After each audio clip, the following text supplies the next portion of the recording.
Cuando yo le pedí a mi hijo que se definiera, él me decía, solo soy Rodrigo, ¿por qué necesitas tantas categorías para definir qué es mi identidad, ¿no? Y creo que nuestras estudiantes también están cuestionando los binarismos de género en muchos lugares y se están convirtiendo en nuestros maestros y maestras y maestres para deconstruir esos hábitos tan binarios con los que fuimos formados y tan heteronormados. Entonces, bueno, aunque son dos momentos históricos totalmente distintos a los que se aproximan los libros, los dos nos hablan de las lecciones que están desestabilizando nuestras certezas y nos están haciendo voltear la mirada hacia otras maneras de ser y de estar en el mundo.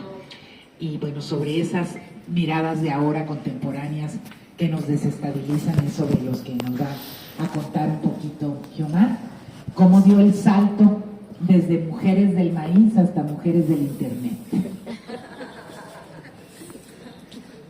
Bueno, pues difícil tomar la palabra después de la presentación del libro de Silvia, que pues agradecemos, es nuestra inspiración y además es como la matriarca de nuestra red de feministas descoloniales, ¿no? La que nos mantiene cohesionadas, aunque nos perdamos, nos vayamos por un lado o por otro, siempre hasta allá. ¿Dónde andan? ¿No? Están buscándonos.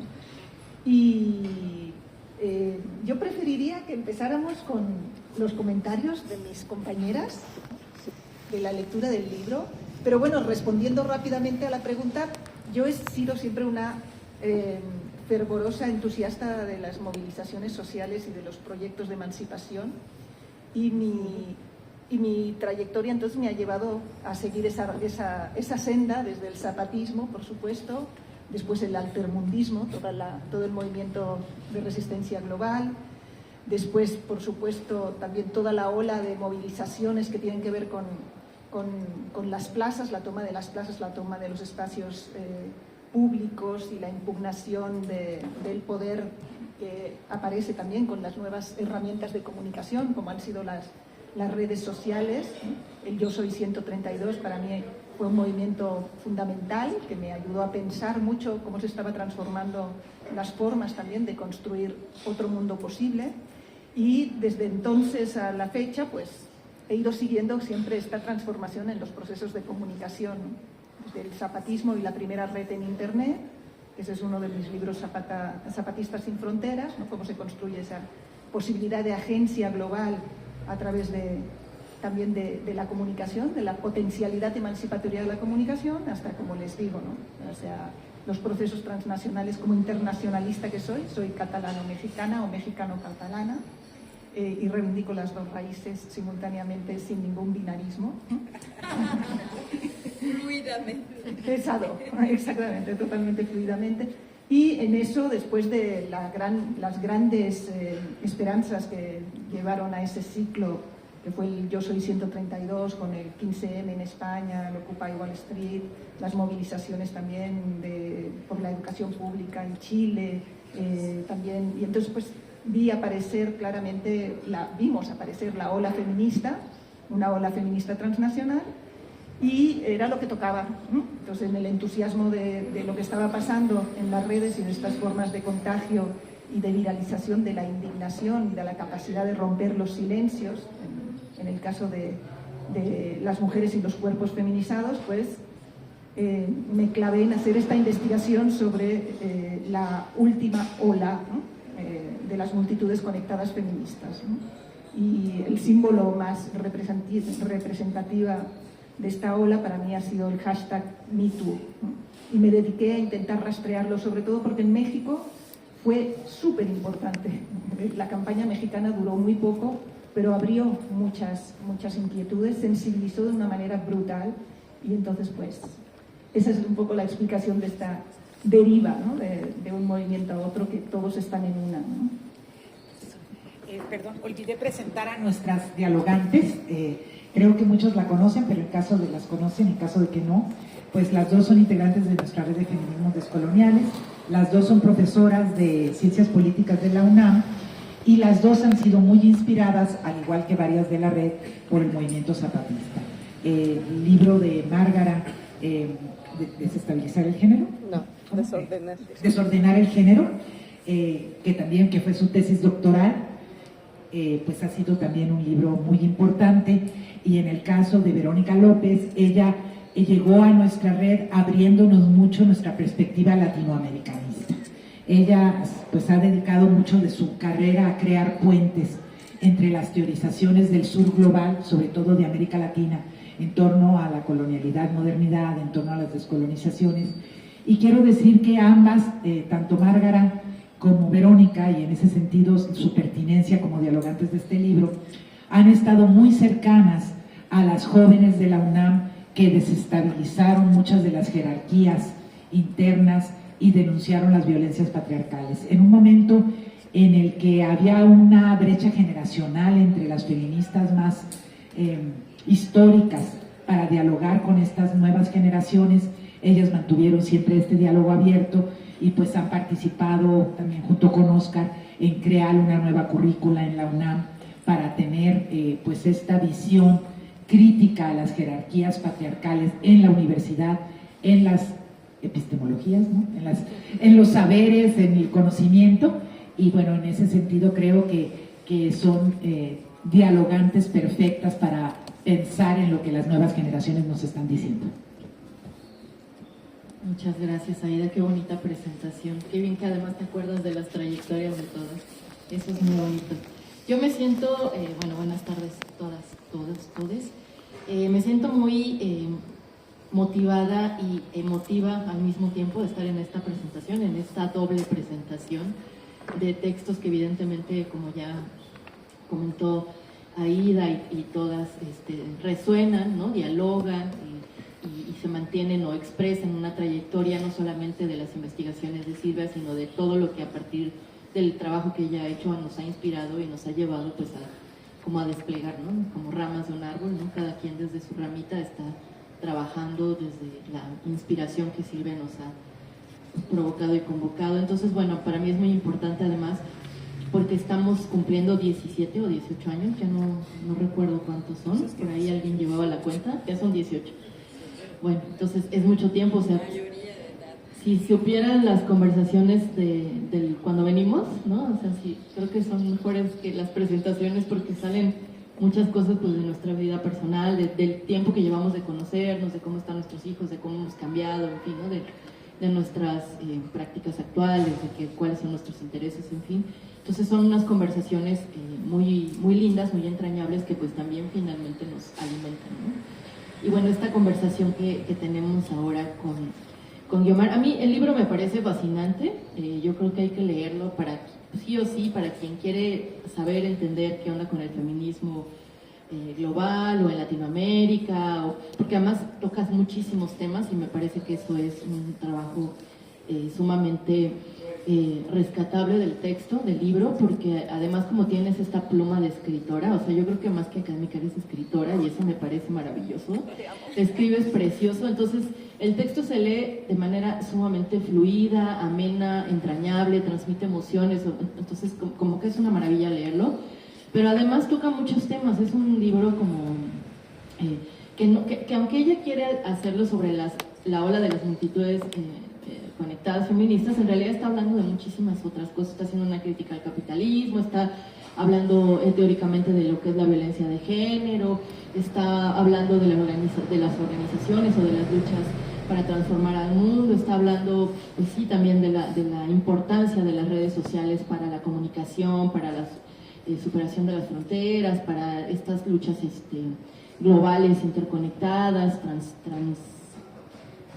se me fue la palabra, transnacionales, exacto. Entonces es un libro que tiene como muchas entradas o muchas derivas o muchas formas de leerlo y me parece que es fabuloso y además creo que es también, yo me sentí como completamente reflejada al leerlo porque siento que hace como un recuento de estos 10 años de historia, porque también se están cumpliendo 10 años precisamente, en el 2015 se da la primer gran movilización en Argentina, ni una menos, que se replica en México en noviembre, si no mal recuerdo, creo que fue el 25N, fue una convocatoria que se hizo en el Ángel de la Independencia, en la Ángela, y que fue muy chiquitita. Esa primera convocatoria fue como de 300 mujeres, y yo me acuerdo porque por azares del destino estuve en esa convocatoria, y yo dije, como que está pasando algo, ¿no?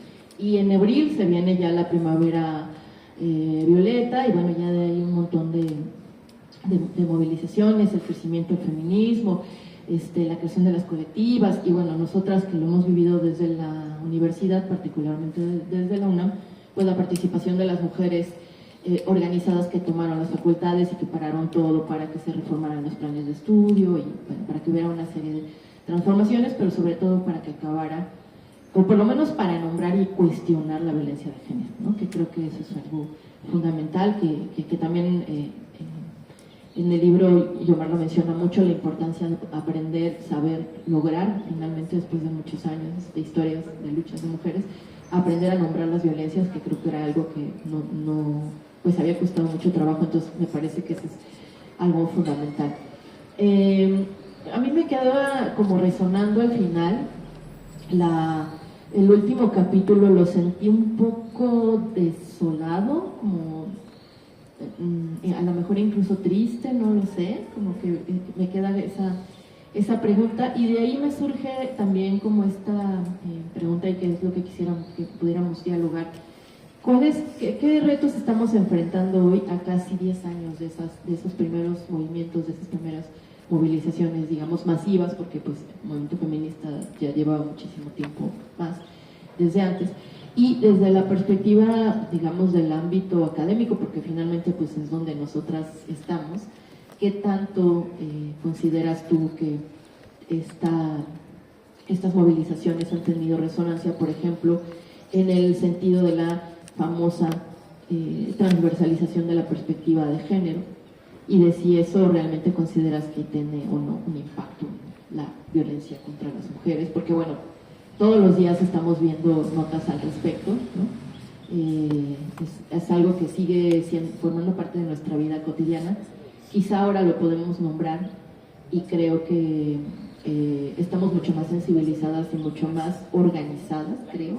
Es un poco como a bote pronto las ideas que se me ocurren, pero creo que necesitamos también analizar este momento, porque están pasando cosas importantes, algunas de las que mencionaron Mariana y Oscar en la presentación, y por supuesto también Silvia. O sea, creo que se conectan, ¿no? Porque el cuestionamiento del binarismo, en fin, ¿no? Hay muchas cosas que son importantes para las luchas actualmente.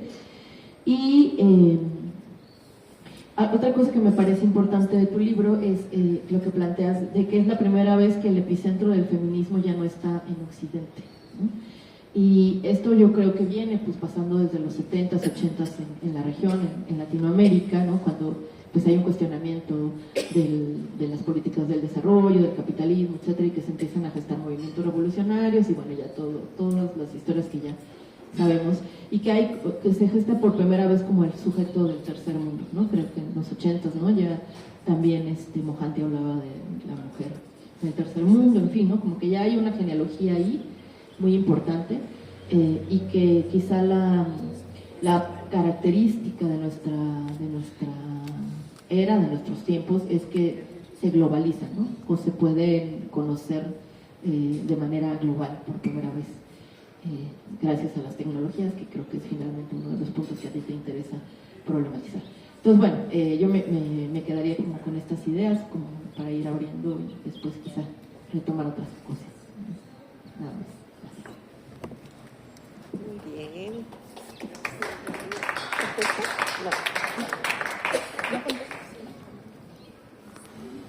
Le digo al guión que conteste al final, ¿no? Para ya cuando tenga todo el paquete. Les avisamos que hemos traído un poquito de vino tinto y blanco, y que está ahí a su disposición. Si quieren, nada más díganle al compañero y ya se los traerán, ¿no? Bueno, pues la Guiomar es como mi hermana, somos Géminis por 4 días de diferencia, somos aire, ¿no? Y yo en relación al interés, ¿no? Por las redes, yo pienso que esto, como tú bien decías, pues te viene desde que te quedaste acá en México, porque te tocó ver a estos compañeros y compañeras insurgentes tomando el centro de San Cristóbal y dijiste, pues yo tengo que contar esta historia, ¿no? Y la contó como se contaba en ese entonces, que era pues mandando reportajes, me imagino que a través del fax, ¿no? Exactamente. Y dictando por teléfono. Y dictando por teléfono, ¿no? Era el año 94. Pero justamente es con el movimiento zapatista con lo que eso cambia, ¿no? Yo recuerdo las caracterizaciones de esta es la primera revolución a través de los medios, ¿no? Porque es la primera vez que en muy poco tiempo, ya para el 99, aquello estaba en todos lados. ¿Por qué? Porque la comunicación digital estaba en todos lados, ¿no?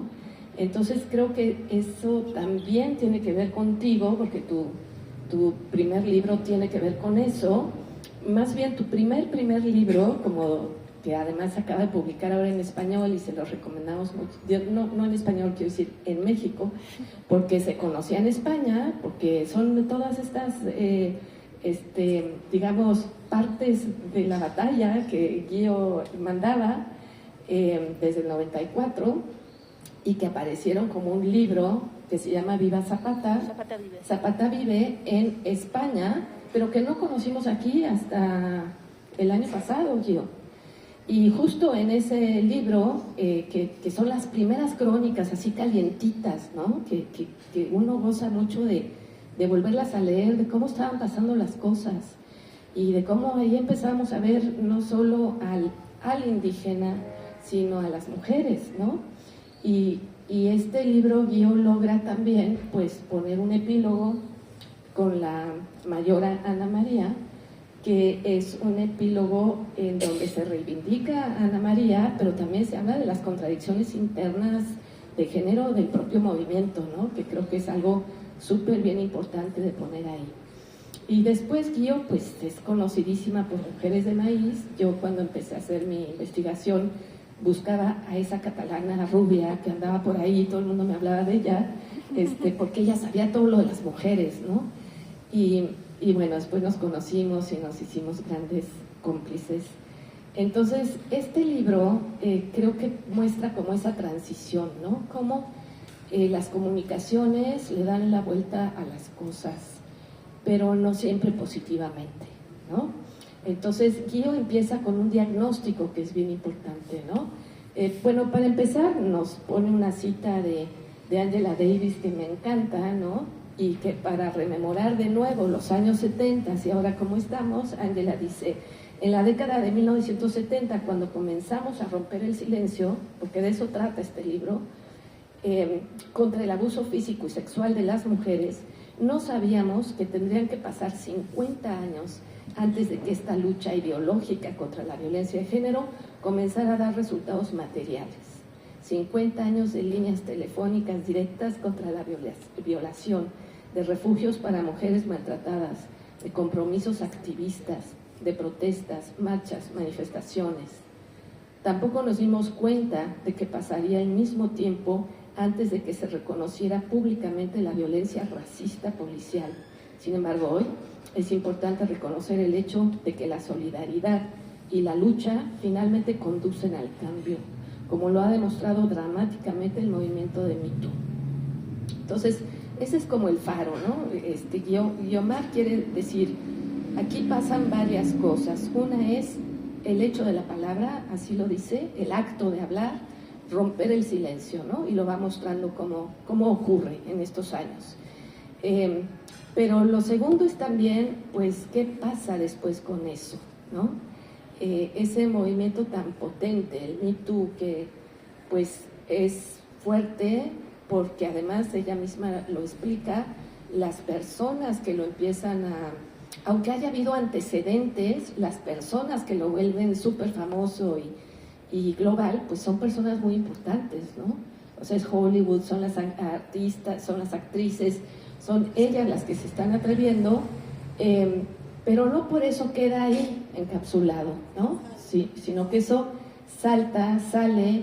Entonces, la Guío se avienta el seguir el Me Too en China, en la India, con las palabras con las que esto se dice, con la reacción positiva o negativa de estos países en relación a lo que está pasando.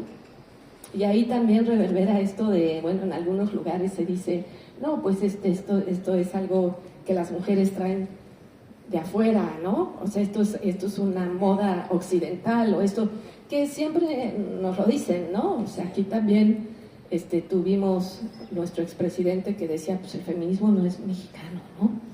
Entonces, pero lo que nos muestra Guío es cómo toma forma una especie de conversación y traducción global que da cuenta de las mismas violencias, ¿no?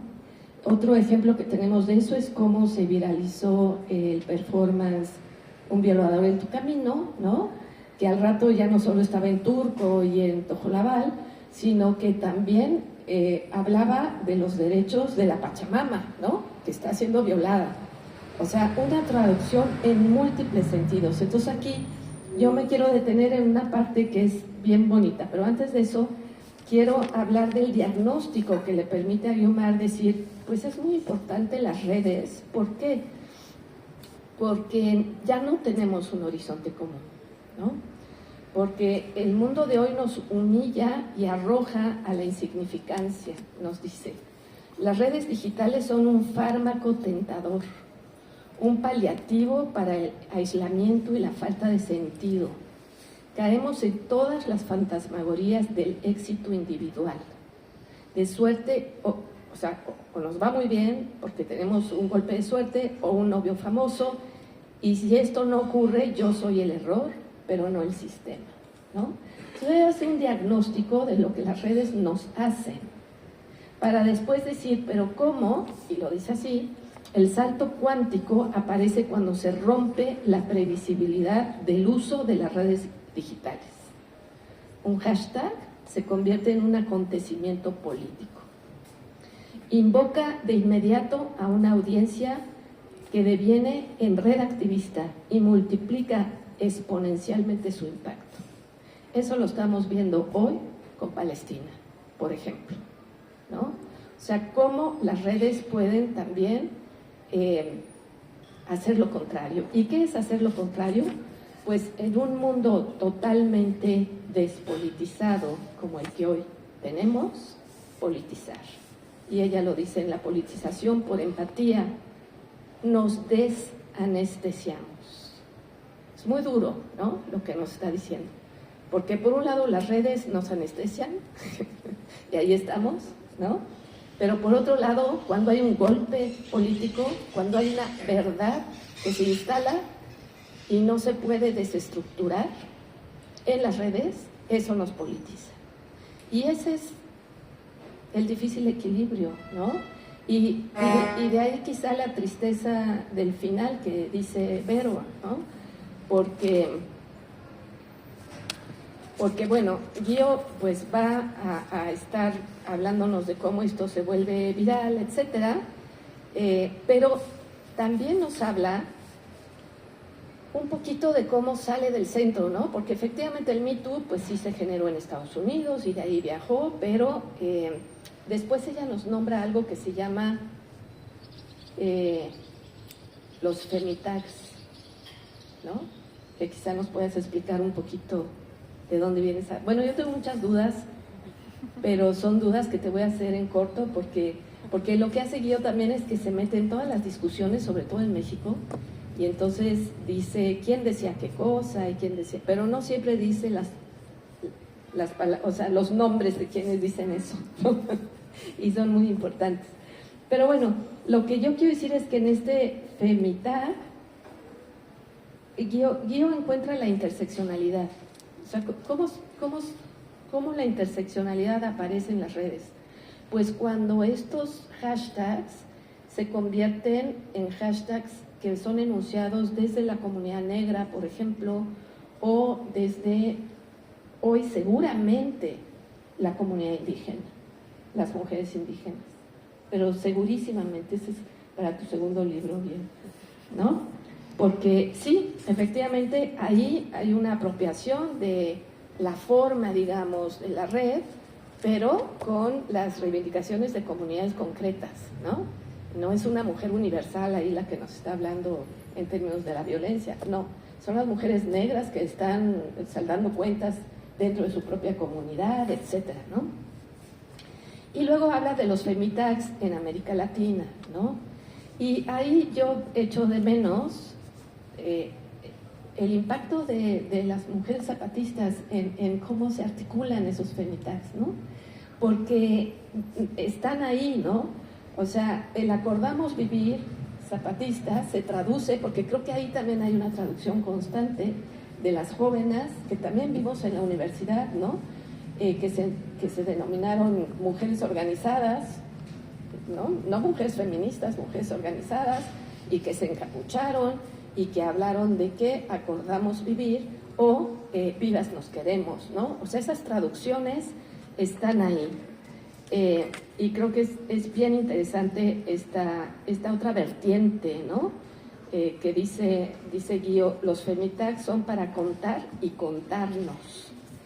Yo te quería preguntar, porque creo que lo que haces es dar cuenta de algo muy difícil, porque si las redes sociales son todo esto que hemos dicho que son, también son efímeras y se nos olvidan, ¿no? Porque tienen una velocidad pues mucho mayor que nuestra memoria, y entonces hoy pasó esto, pero mañana y ya se te olvidó. Entonces Guío lo que hace es el archivo, que es bien importante, ¿no? Es el archivo de cómo estas cosas sucedieron, y ese es un nuevo archivo, Guío, ¿no? Entonces yo quería preguntarte cómo piensas eso, cómo te sientes en relación a estas cuestiones de tener y de generar un nuevo archivo. Por último, bueno, no vamos a relatar aquí todo lo que dice la Guío, pero en este capítulo final donde ella, es decir, el capítulo final dice política prefigurativa versus restauración misógina, ¿no? Ella nos da cuenta de que el movimiento de alguna manera sucumbe, ¿no? Tiene un final, y tiene un final, digámoslo así, no feliz, aparentemente, ¿no? ¿Por qué? Pues por varias cosas que pasan. La de México efectivamente es muy, muy impactante.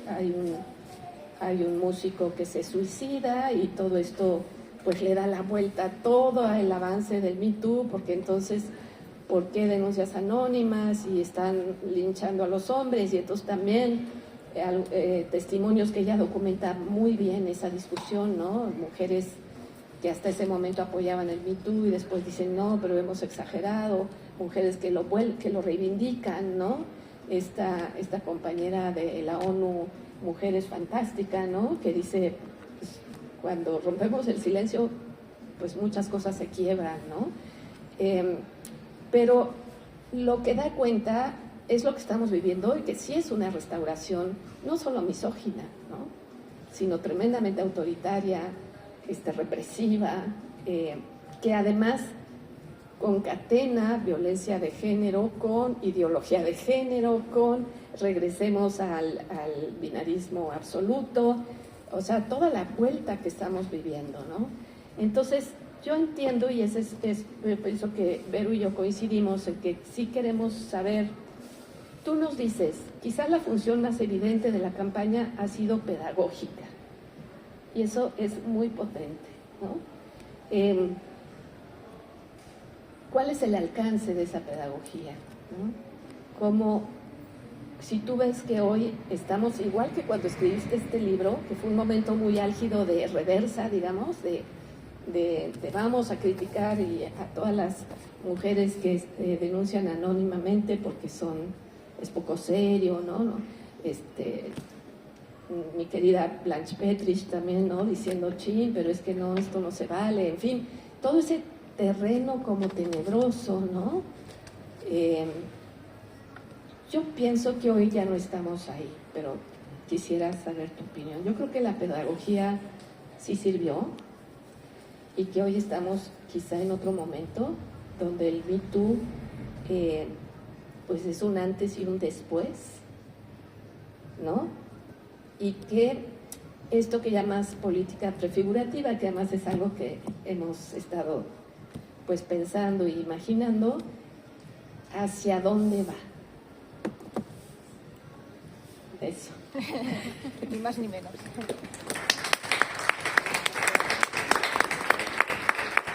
¿Quieres un vinito? Bueno, gracias, maravillosas mis amigas y comentaristas generosas y brillantes siempre. Agradezco mucho el cariño y la lectura atenta y bueno, y todas estas preguntas que me lanzan, que son tan difíciles de resolver, ¿no? Porque para algo escribí el libro, para intentar resolverlas. Pero empezando un poquito por el final, ¿no? Con esta pregunta, esta interrogante de qué es lo que tenemos después, ¿no? O sea, después del Me Too. El Me Too es como, yo lo agarro como el símbolo o la denominación o digamos el titular, ¿no? De lo más banal y más, digamos, pop, ¿no? De lo que ha sido la ola feminista, que ha sido muchísimo más que el Me Too, ¿no? Pero si se fijan, en los medios de comunicación era, ha pasado el Me Too, después del Me Too, antes del Me Too, le han hecho un Me Too a no sé quién, ¿no? Bueno, entonces por eso lo agarro como elemento central y a la vez la vocación del libro, sobre todo, ahora que hablabas de lo del archivo, es que para mí me daba un coraje horroroso que pasara, digamos, esta ola, este ciclo, ¿no? En este momento que, como podemos apreciar, parece que todo pasa tan rápido y todo se olvida tan rápido y sigue la siguiente cosa y digo, no puede ser que el Me Too quede simplemente como un asunto de Hollywood, ¿no? De mujeres blancas en el norte global, ¿no? Digo, no puede ser, cuando ha sido un fenómeno que ha surgido como parte de esta ola de las multitudes conectadas feministas. Entonces, por eso yo reivindico en el libro todo el rato el subtítulo, ¿no? La ola de las multitudes conectadas feministas. Porque sin esta politización sostenida que viene a través de también de estas conversaciones en red intensas entre mujeres, que aparecen a partir sobre todo de que más de la mitad de la población del planeta está en Internet, con evidente inmensas excepciones, ¿no? Se dan esas tremendas conversaciones, estas posibilidades de decir muchas cosas y de encontrarse y de compartir dolores que llevan a una nueva sensibilidad también, que es la que permitirá que el Me Too aparezca, ¿no? Yo digo, empezamos con, como explicaba Vero, ¿no? O sea, con esta primera, en 2015, ¿no? Argentina contra los feminicidios, ni una menos, ¿no? Un hashtag importantísimo que aparece en luchas sostenidas contra el feminicidio y que de repente estalla como multitud conectada, va mucho más allá de los grupos activistas o de los grupos feministas y toma las calles, toma las redes, se viraliza, impacta. Intentamos en México seguir la ola, pero la ola no prende porque la ola no es cuestión de voluntad, ¿no? O en cierta manera es aquello de lo imprevisible de la política, pero sí tenemos en 2016 la eclosión de la primavera feminista mexicana, ¿no? También contra el feminicidio. Empieza con Vivas nos queremos, que me parece que es otro hashtag importantísimo, que les llamo a los hashtags feministas, les llamo femitags, ¿no? Esta es mi gran aportación teórica, ¿eh? La elaboración compleja, ¿eh? Porque me parece que son más que hashtags, son realmente etiquetas que definen las causas y las movilizaciones y además no solo son etiquetas, han sido herramientas, ¿no? O sea, son caja de herramientas para las movilizaciones, ¿no? Entonces, el Vivas nos queremos es muy importante como femitag porque aparece, si recuerdan, en 2016, ¿cuál era? El 26 de abril, ¿no? Sí. El 26 de abril de 2016, con un llamado en Facebook que surge de unas chicas en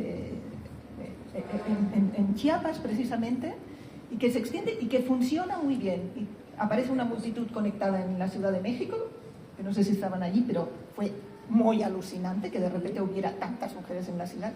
Y el hashtag era el Vivas nos queremos. Piensen que en ese entonces estaba muy fuerte el Vivos nos queremos, estábamos en la multitud conectada por Ayotzinapa, sí, ¿no?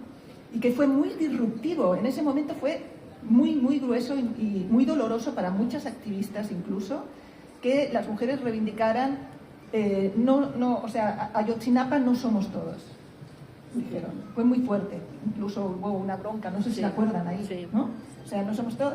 Y empezaron a decir, no es digamos, el lema que los vivos los llevaron, vivos las queremos, que viene de Eureka, ¿no? Del Comité Eureka de las desapariciones en los 70.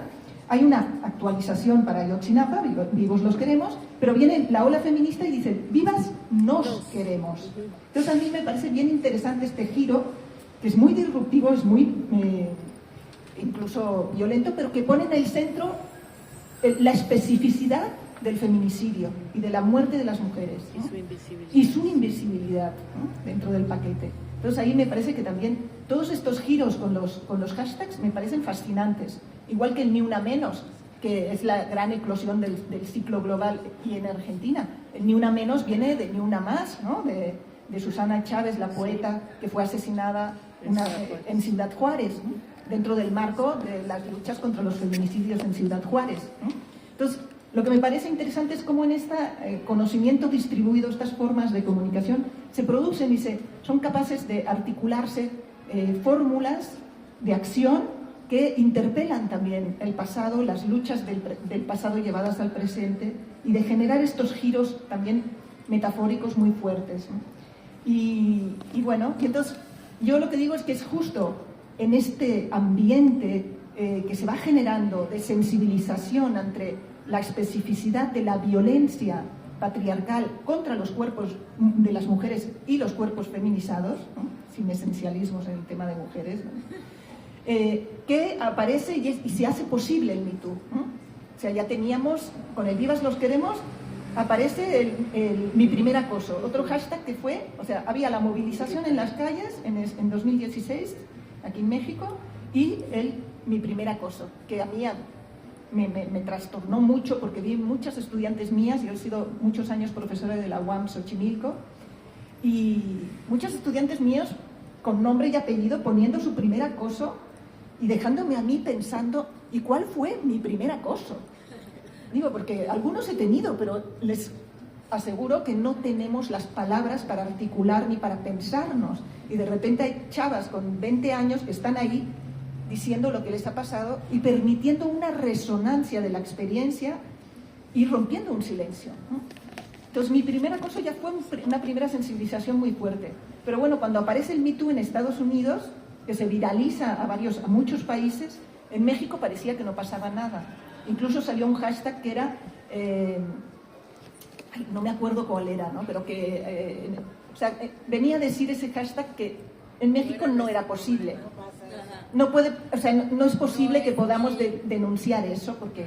No es mi problema o algo así. Sí, no me acuerdo, pero así. Pero 2 años después del inicio del Me Too, en Estados Unidos, aquí llega una fuerte campaña en Me Too, ¿no?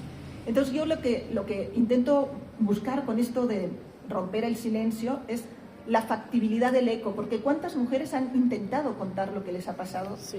Y no las hemos escuchado. Yo no las he escuchado. O sea, y de repente somos capaces no solo de escuchar, sino de sentirnos interpeladas. Se fijan en el hashtag, que es muy fuerte, porque dice, yo también. O sea, ¿a quién le estás diciendo yo también? Y viene acompañado además con otro hashtag muy fuerte, que es yo sí te creo, ¿no? El yo te creo amiga, o amiga yo te creo, o sí te creo.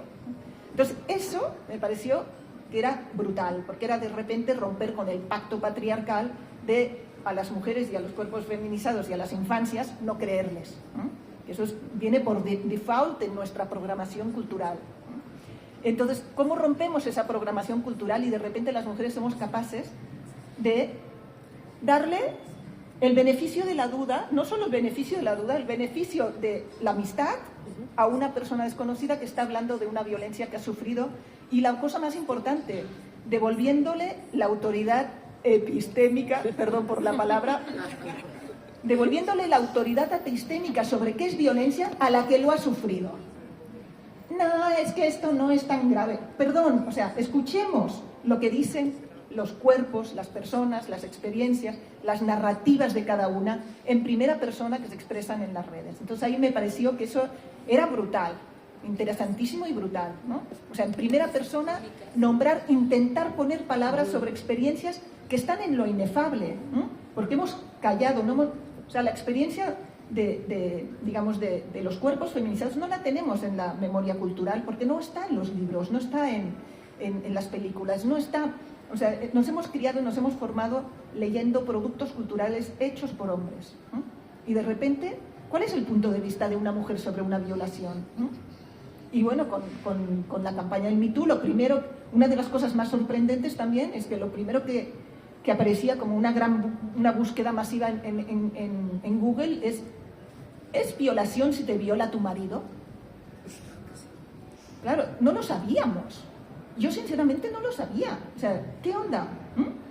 ¿Y cuántas cosas? Entonces empezamos en esta especie de pedagogía, una pedagogía entre pares, entre mujeres, a romper los silencios, a preguntar, y si un triunfo tiene esta campaña y esta ola, es sobre todo las conversaciones que ha generado en espacios que ni nos imaginamos, que es entre amigas, en las familias, en el trabajo, entre compañeros, compañeres, ¿no? En todos los espacios, todo el mundo ha dicho, oye, ¿y a ti te ha pasado algo así? O sea, yo no había hablado con mis amigas. O sea, incluso, pues te das cuenta de cosas que has vivido y vas empezando a entender cómo funciona también la psicología de tu mente, ¿no? Cómo cosas que han sido agresiones sexuales las has procesado en tu mente, de forma en que tú no perdías la agencia. Dices, no, pues yo aquí decidí algo, ¿no? Porque es el requisito imprescindible para seguir viviendo, para seguir teniendo fuerza. Y con muchos años, ¿por qué cuesta tanto denunciar? Por eso mismo, ¿no? Porque tardas tiempo en asumir, bueno, ¿en qué momento voy a ser capaz de... una persona es capaz de reconocer lo que ha vivido, ¿no? Y de nombrarlo y de decirlo. Ese es el camino a la sanación. Pero, sin embargo, la resiliencia, esa palabra tan rara y poco, que no me gusta mucho, pero es un mecanismo que empleamos para construir nuestra agencia, ¿no? Nuestra posibilidad de estar. Entonces, eso me parece que es fundamental del Me Too, y es la amistad política entre mujeres, que me parece fundamental, ¿no? El romper el pacto patriarcal. Y la parte tremenda es el backlash, ¿no? Para no extenderme, me voy ya, porque ya me estoy enrollando, ¿no? Me voy a este último capítulo en que, digamos, intento hablar de esta restauración misógina, pero que, como decían ustedes, como decía Márgara, no es solo una restauración misógina, sino es una restauración patriarcal, capitalista, o digamos, de la violenta, ¿no? A todo lo que da, ¿no? Es guerra, ¿no? Es capitalismo de guerra y patriarcado que, evidentemente, en estos espacios de violencia, ¿a dónde nos regresan a las mujeres, ¿no? Esa sería la pregunta. Pero, de todas formas, me parece que es importante rescatar eso que ya está ahí, ¿no? Ya no vemos con la sensibilidad, ha cambiado la sensibilidad. Y quien no lo entienda, pues le va a ir un poquito mal. Como mínimo, va a tener ciertos roces, ¿no? O sea, los chistes misóginos inmediatos ya no queda bien reírse de ellos. Antes quedaba muy bien, ¿no?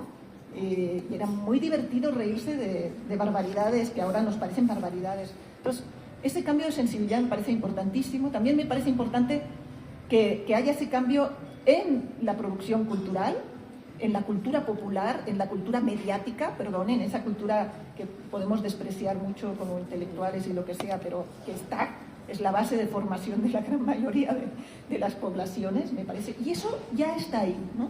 Yo siento que ya está ahí. Y bueno, entonces es un empoderamiento por empatía, ¿no? Como decías tú, y esas palabras no son mías, y son de Tarana Burke, que es la primera mujer, que fue una trabajadora social afroamericana en Estados Unidos, la primera que escribió el primer Me Too, que lo hizo en una red antes de Twitter, en MySpace, ¿no?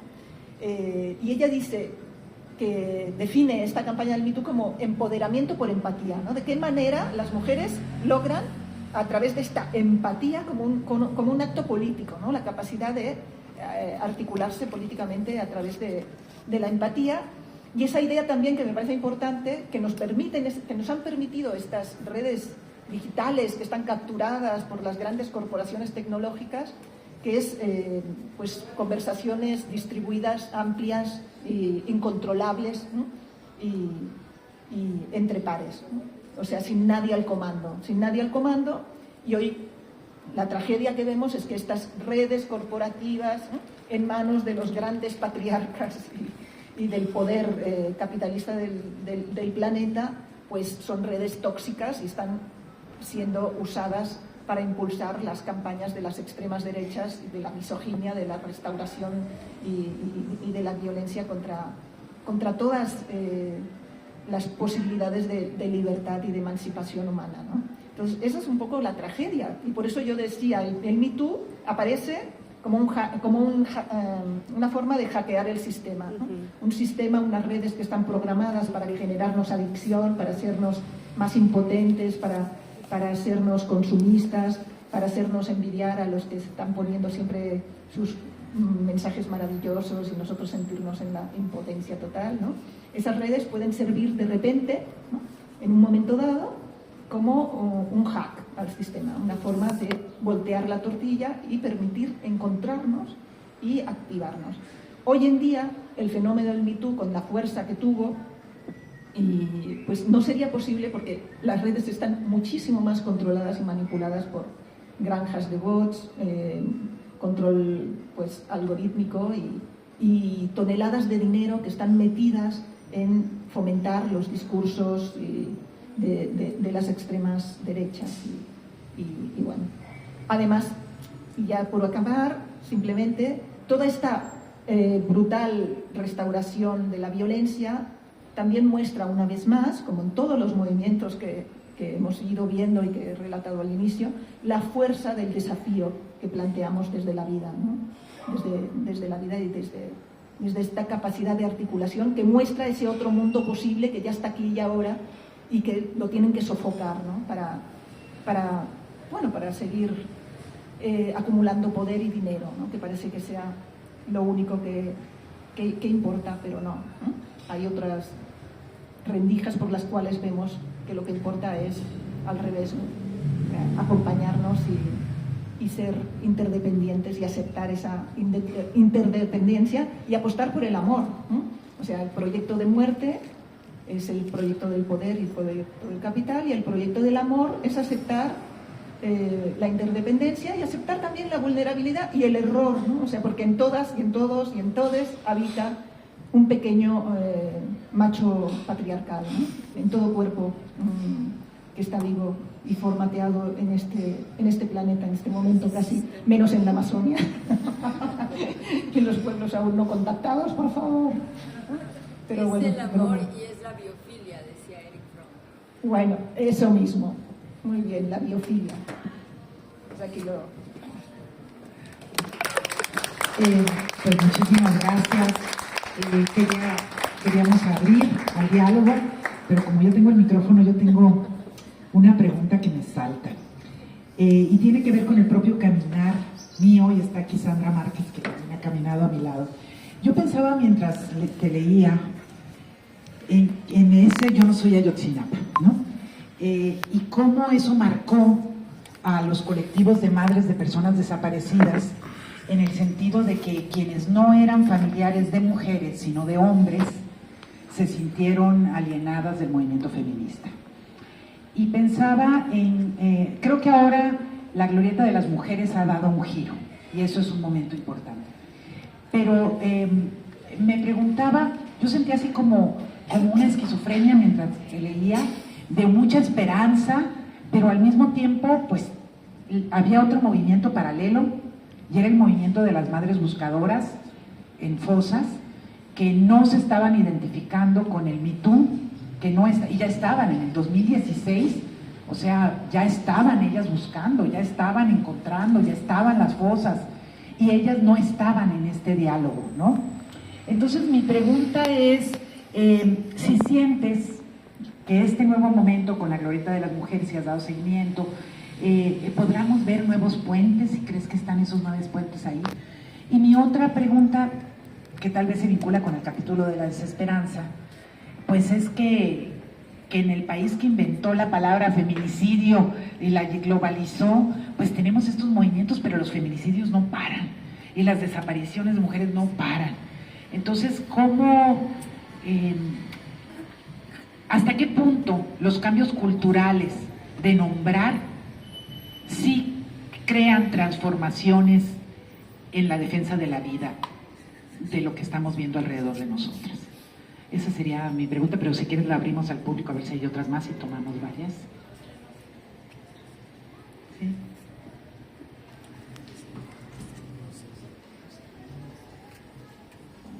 Es diálogo, es diálogo. Sí, les pedimos también que se presenten y así. Bueno, mi nombre es Mariana. Me encantó una parte en donde dice el acto de hablar, porque más que nada mi acto como psicoanalítica ha sido de escucha, y justamente ese lugar importante de darle lugar a todo el evento, que digamos que todo lo traumático se vive a solas, y poder ser acompañada también, ¿no? Por eso es un acto de hablar, también lo que representa ser acompañada por otras mujeres. Creo que eso es algo muy importante también. Y a veces el hablar tendría que ver también, ¿no?, con todo un proceso interno que es muy complejo, ¿no? No es cualquier cosa.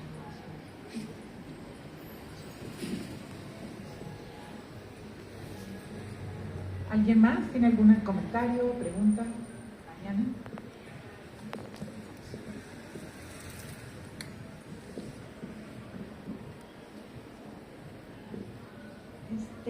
Yo nada más quería como preguntarte sobre la experiencia de escribirlo, ¿no? Yo a partir de la lectura remueve muchas cosas porque creo que nos lleva a ese momento. Márgara hablaba de la dimensión de archivo, y a mí más bien cada vez que vuelvo a tu libro pienso mucho en una sensación como terapéutica, como de sanación, pero también de remover muchas emociones muy intensas.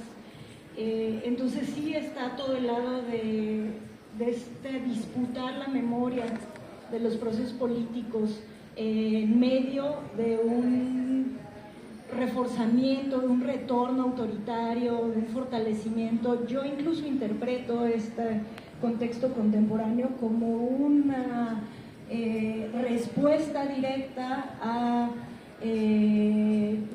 no necesitamos, como pensando incluso en esta crítica de las feministas sin ola, como que no necesitaríamos ni siquiera pensar en términos de olas, pero de estas insurgencias desbordadas, diría yo, que se manifestaron y que el Me Too llevaron a este punto maravilloso, extremo, de criticar la violencia sexual contra las mujeres, de llevarlo, este camino que venía trazado desde antes, llevarlo a la crítica al patriarcado, que para mí tú hablas de esta otra sensibilidad, la construcción de otras sensibilidades y también de otras culturas políticas, ¿no?, que hoy en efecto cristalizaron, o sea, que hoy afortunadamente estamos en un contexto en el que cosas que eran aceptables y habituales dejaron de serlo, no necesariamente en todos los espacios. Pero ¿qué pasa desde la dimensión de la escritura? Y nada más, pues yo es un libro que he compartido con amigas